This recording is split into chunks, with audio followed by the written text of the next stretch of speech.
Hey, what's going on, everybody? BDO44 coming at you in the video. All right, so I want to break down a trade rumor that I heard that the Lakers turned down.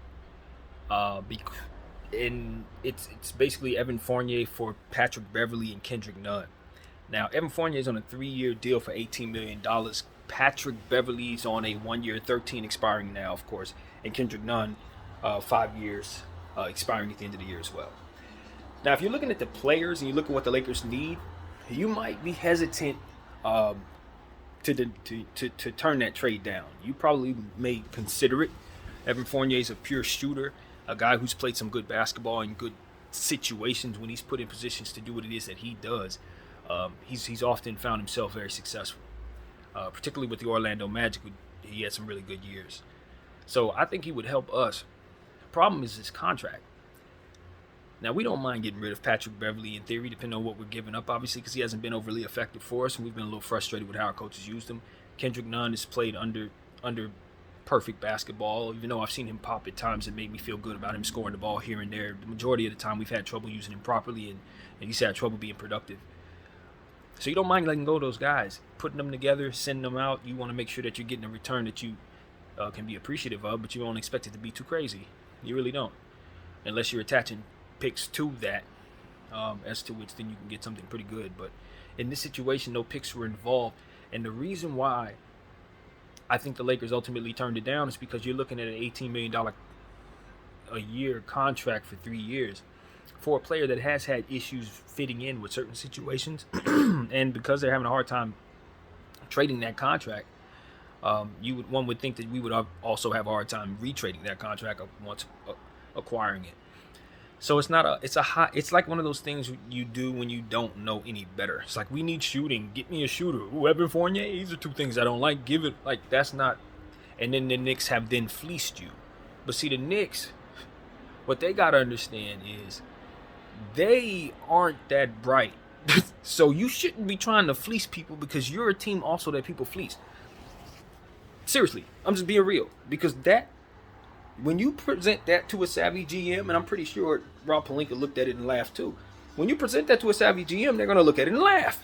Essentially, they're going to say, there's no way in hell I'm going to take on that type of, give you flexibility relief for a contract you don't want, give you expiring contracts which further help you prevail in your cap situation, and then from there not take back something that makes sense. Because I know what flexibility means to you, New York.